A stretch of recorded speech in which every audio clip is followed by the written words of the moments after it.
When you look at a car from the 1960s, you're looking at more than just a machine.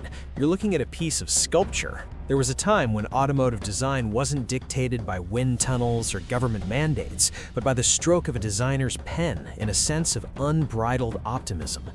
Chromium bumpers caught the sunlight, tail fins mimicked the burgeoning space age, and every curve felt intentional, even if it wasn't particularly functional.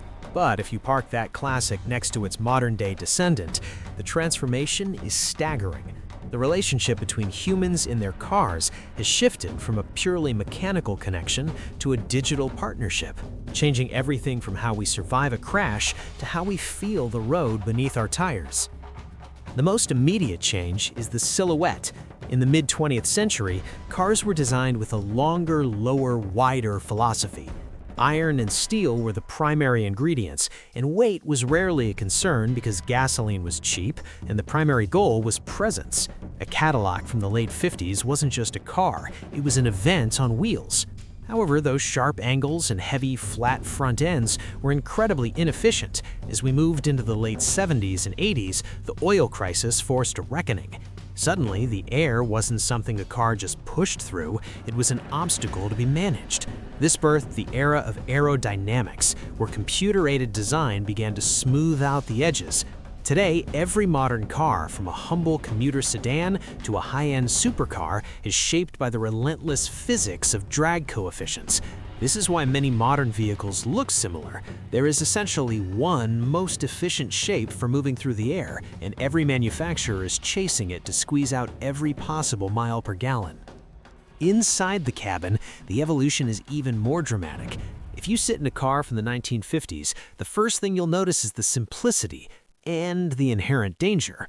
The dashboard was often a solid slab of painted metal. The steering column was a rigid spear aimed at your chest, and the seats were more like living room couches than performance buckets. There were no screens, no sensors, and often not even a single seatbelt. Fast forward to today, and the interior of a modern vehicle looks more like a cockpit from a sci-fi film. We're surrounded by soft-touch materials, multi-zone climate control, and massive high-definition displays that handle everything from navigation to vehicle diagnostics. But this isn't just about luxury, it's about the fundamental way we interact with the machine.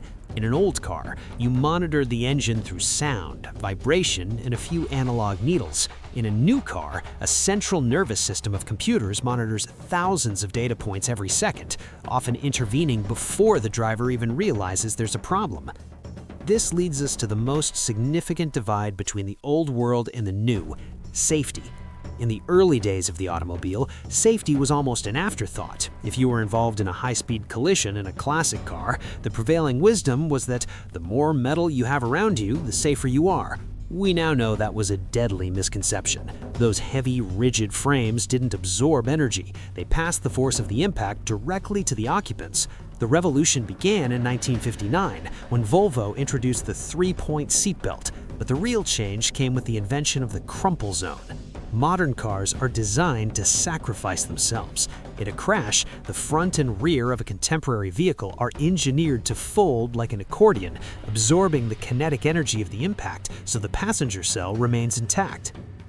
Today's safety is also proactive rather than just reactive. We've moved from passive features like airbags and reinforced pillars to active driver assistance systems. A car built in the 2020s is constantly looking at the road. It uses radar to maintain distance from the car ahead, cameras to keep you in your lane, and ultrasonic sensors to watch your blind spots. If a pedestrian steps out into the street, many modern cars can apply the brakes faster than a human can blink. To a driver from the 1960s, this would seem like magic, or perhaps a loss of control. But the statistics don't lie. While there are more cars on the road than ever before, the likelihood of surviving a major accident has increased exponentially thanks to this digital shield. Performance, too, has been completely redefined. In the classic era, the formula for power was simple: displacement. If you wanted more speed, you built a bigger engine. The American muscle car era was defined by massive V8 engines that guzzled fuel but produced incredible torque in a soundtrack that still defines cool today. However, these engines were often temperamental. Starting a car on a cold morning involved a delicate dance with a manual choke and a prayer that the carburetor wouldn't flood. Reliability was a hands-on hobby. You didn't just own an old car, you maintained it. You adjusted the timing, swapped out spark plugs, and carried a toolkit in the trunk because a breakdown was a when, not an if. Contrast that with a modern engine. Today, a small 4-cylinder engine equipped with a turbocharger can produce more horsepower and torque than the legendary big blocks of the 60s, all while getting triple the fuel economy. This is the era of precision. Electronic fuel injection, or EFI, replaced the unpredictable carburetor, allowing engines to run perfectly whether they are at sea level or on a mountain pass. We have variable valve timing, direct injection, and sophisticated engine management systems that optimize combustion for every single stroke of the piston. And then there's the rise of electrification. Electric vehicles provide instant torque, a sensation of acceleration that even the wildest vintage dragsters struggle to match, all delivered in near silence. However, this transition has come with a trade-off that many enthusiasts feel deeply: a loss of soul. There's a tactile, visceral quality to an old car that modern technology has sanitized. In a classic, there is no power steering to mask the weight of the front tires. You feel every pebble in the road through the steering wheel. The gear shift is a mechanical linkage that requires effort and intention. The smell of oil and unburned gasoline is part of the experience. Modern cars, by comparison, are masterpieces of isolation. They are designed to be quiet, smooth, and effortless. While this makes them objectively better tools for transportation, some argue it makes them less engaging as machines. A modern car filters the world out. An old car forces you to be a part of it. Reliability is another area where the old and new go head-to-head. There's a common saying that they don't build them like they used to, and in some ways that's true. Classic cars were made of heavy-gauge steel and simple mechanical components. If a part broke, you could often fix it with a hammer and a wrench. A well-maintained classic can theoretically run forever because its systems are transparent. Modern cars, however, are far more reliable on a day-to-day basis. You can expect a new car to hit 100,000 miles with nothing more than basic oil changes and tire rotations. But the complexity that makes them so reliable also makes them difficult to repair once they do fail. When a sensor goes bad or a computer module glitches, it often requires specialized diagnostic tools and expensive proprietary parts. We have traded the ability to DIY repair for the luxury of never needing to. The evolution of automotive technology is a story of trade-offs. We have traded the raw, artistic expression of the mid-century for the clinical, aerodynamic perfection of the modern age. We have traded the simplicity of mechanical linkages for the life-saving intervention of microchips.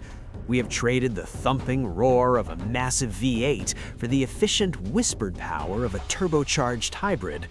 Looking back at where we started, with horseless carriages that were barely more than wooden crates on wheels, to the autonomous electrified pods of today, it's clear that the car has ceased to be just a tool for getting from point A to point B.